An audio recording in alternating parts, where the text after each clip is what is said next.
बिस्मिल्लाहिर्रहमानिर्रहीम। अस्सलाम वालेकुम नाज़रीन, मैं तारिक इस्माइल सागर आपकी खिदमत में एक रजाले गैब की कहानी लेके हाज़िर हुआ हूँ। नाज़रीन कराम, आपको इल्म है कि मैंने सन 2000 में करीब एक किताब लिखी थी, राह हक़ की शहीदों। ये वो किताब थी। इस किताब में मैंने ये मेरा नावल है, लेकिन ये बिल्कुल सच्चे वाक़यात पे मुश्तमिल है, इल्ला ये कि इसके किरदार और नाम मुकामात भी सच हैं। ये एक्चुअली सियाचिन पर भारत के कब्ज़े और फिर इस कब्ज़े को ख़त्म करने के लिए की गई जुर्रत, बहादरी और जुर्रत रिंदाना की कहानी है। मुझे ये कहानी लिखने के लिए सिर्फ़ 2 घंटे अली बुरनसा, ये बलफून ला में शायद है ये पोस्ट, वहाँ पे रहना पड़ा था सिर्फ 2 घंटे। और 2 घंटे में मेरी जान निकल गई थी।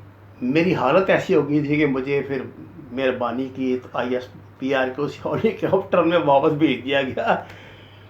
नाज़रीन कराम, यूँ तो यहाँ बहुत सारी कहानियाँ थी मेरे पास सुनने, मुझ तक पहुँची, जो मैंने हालात देखे। एक बात आप देखें कि जो तस्वीर में आजकल आपको सियाचिन में सफ़ेद से वर्दी पहने नज़र आते हैं ना, ये हमारे जवान, उस ज़माने में इसका तस्वर भी नहीं था। जब कब्ज़ा इंडिया ने किया था तो हमारे तो वहम गुमान में भी नहीं था। जनरल ज़ियाउल हक़ ने कहा था कि वहाँ तो एक घास की पत्ती नहीं उगती, लेकिन ज़मीन बहरहाल हमारी थी। तो इसको वापस लेने के लिए जिन लोगों ने अपने खून से एक तारीख़ लिखी, उनमें एक नाम कैप्टन मोहम्मद इकबाल ख़ान शहीद का भी है, one of Gallant SSG officer. Captain Iqbal Khan जो थे, ये 25 सितंबर 1987 को शहीद हुए थे। इनको जिम्मेदारी दी गई थी कि एक दुश्मन से एक पोस्ट इन्होंने वापस लेनी है। 12 जवानों के साथ इन्होंने मामूल के जो कपड़े होते हैं उनमें सफ़र किया 21,000 फुट की बुलंदी पर -40 डिग्री सेंटीग्रेड में। जब ये उन दुश्मन के हरावल के सर पे पहुंचे तो सिर्फ 4 जवान इनके साथ जिंदा बचे थे। इस शेर दिल कैप्टन ने अपने रस्से और कुंडी की मदद से वो दीवार अबूर की और दुश्मन की पोस्ट से 15 गज के फासले पे जाके उस पर जब रॉकेट फायर किया, वो उसका मोर्चा बंकर तबाह कर दिया। दुश्मन का SOS फायर जो था वो इन पे लगा और पता नहीं कितने गोले और गोलियों से आप दर्जाए शहादत पे मामूर हुए।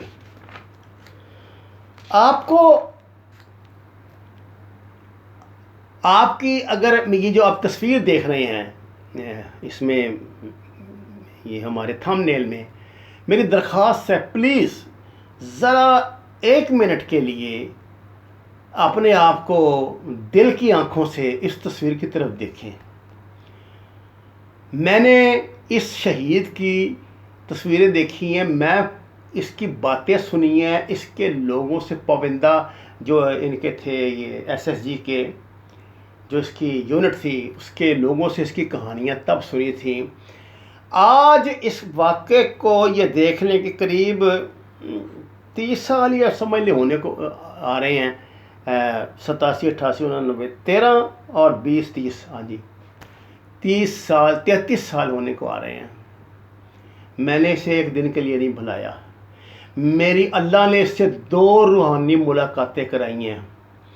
मैं आपको इस शहीद की जो वसीयत है, जो इसने शहीद होने से पहले वसीयत लिख के दे के गया था, वो वसीयत आपको सुनाता हूँ, जिसके बाद आप फिर ये इस सवाल का जवाब, अगर अल्लाह ने आपको दिल की आंखें दी हैं तो पालेंगे कि मैंने इसको रजाले गैब क्यों कहा है। मेरा ये ईमान है कि ये था तो नॉर्मल इंसान, लेकिन ये रूहानी दुनिया में रिजाल गैब का दर्जा रखता था। मैं इसकी आपको वसीयत नामा इसका सुनाता हूँ। ये शहादत से पहले लिख के नीचे अपनी यूनिट को देकर गया था। सुने और देखें कि जो हदीस में हमने वाक़यात सुने हैं सहाबा के शहादतों के, वो सच्चे हैं या घड़े गए हैं। ज़रा इस शहीद की वसीयत सुने। नंबर 1, सामान जो मैंने बटालियन को वापस लौटाना है, सबज पैक, हाई नेक जर्सी, लंगर का जितना बिल बना है वो हर हाल में अदा किया जाए। मैस का बिल जितना भी बनता है वो हर हालत में अदा करो। धोबी का बिल हर हालत में अदा करो। मोची के 5 रुपए देने हैं। मेरे मरने के बाद इन पे ज़रूर अमल करें। नंबर 1, रोज़े जो मेरे ज़िम्मे हैं 16 रोज़े। 24 मई 1980 को मैंने बैंक से कर्ज लिया था, मेरे ख्याल में 900 रुपये। ये पैसे यानी कर्ज़ा BSc साइंस स्टूडेंट्स को मिला था पेशावर यूनिवर्सिटी एडमिनिस्ट्रेशन ब्लॉक से। इसके बारे में मालूम किया जा सकता है। जो मैंने बैंक को देना है, ये रकम मेरे ज़िम्मे है जो मैंने बैंक को देनी है। मेरी कब्र को पुख्ता न किया जाए और इस्लामी शरीयत के मुताबिक इसकी ऊंचाई रखी जाए, और न मेरी कब्र पर फूलों की चादर या सहरे या कोई और दुपट्टा वगैरह बिछाया जाए, क्योंकि ये सब कुछ रसूमात हैं। कुरान और हदीस में इन चीज़ों का कोई हुक्म नहीं। असल चीज़ दुआ है। बजाय चावल वगैरह पका के लोगों को बुलाया जाए, इस रकम से नाली या रास्ते वगैरह को तमीर किया जाए या फिर मस्जिद में दे दिया जाए। ये सदका जारिया रहेगा। नमूदो नमाइश की कोई ज़रूरत नहीं। मेरे मरने के बाद अगर हुकूमत की तरफ से कोई पैसा वगैरह मिल जाए और ये अगर 50,000 हैं या इससे ज़्यादा हों तो 40,000 मेरी क़ज़ा नमाज़ों और रोज़ों के फ़िदिये के तौर पर गुरबा और मसाकीन में तकसीम किए जाएं। और मेरे मरने के बाद कोई मेरे साथ एहसान करना चाहे तो जितना ज़्यादा हो सके दरूद शरीफ पढ़े और सवाब मेरे लिए बख्श दे। खुदा रहमत कुनत ई आशकाने पाके तुनियतरा। ये वसीयत सुन के क्या आप ये सोच सकते हैं कि ये SSG का एक कैप्टन था? खुदा की कसम, जिन लोगों ने इसको ज़िंदा देखा है, मैंने तो खैर तस्वीरें देखी थी इसकी, वो कहते हैं कि इस जैसा खूबसूरत, तीखा और दलेर, बहादुर और चाको चौबंद कमांडो ना, इसकी मिसाल दुनिया में नहीं मिलती। -40 डिग्री सेंटीग्रेड में कितनी जर्सियां कोट इसने पहन लिए होंगे। आप ये अंदाज़ा करें कि रास्ते की इतनी सख्ती थी। दुश्मन का हरावल पे इनको भेजा गया था कि हरावल को रोके। 12 जवान लेके निकला है साथ, हैं जी। रास्ते की शिद्दत जो थी, मौसम की शिद्दत से 8 जवान शहीद हो गए हैं, 4 रह गए हैं साथ। अज़म का पक्का है, जा रहा है। और जाकर जिस वक़्त पहुंचता है उधर उस मतलब जो टारगेट है उस पर, तो बहुत ऊंची बर्फ़ की पहाड़ी है।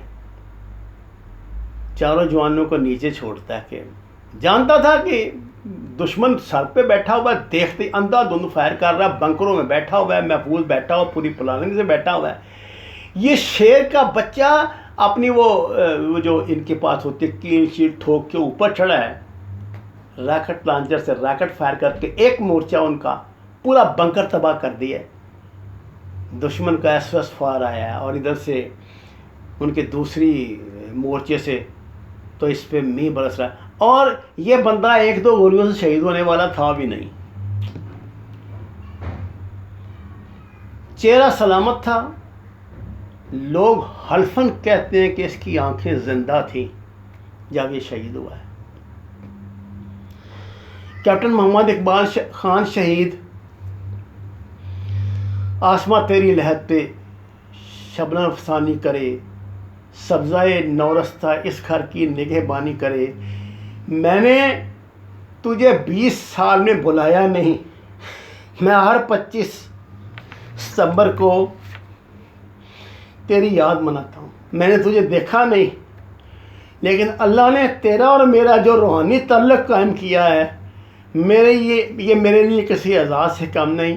अल्लाह मेरी मौत तक इसे बरकरार रखे, ये मेरे लिए बड़ी सादत है। वमा अलैना इल्लल बलागुल मुबीन। नाज़रीन कराम, कुरान और नमाज को तर्जमे के साथ जानिए। हमारे चैनल को सब्सक्राइब कीजिए, लाइक्स दीजिए। आपका बहुत शुक्रिया।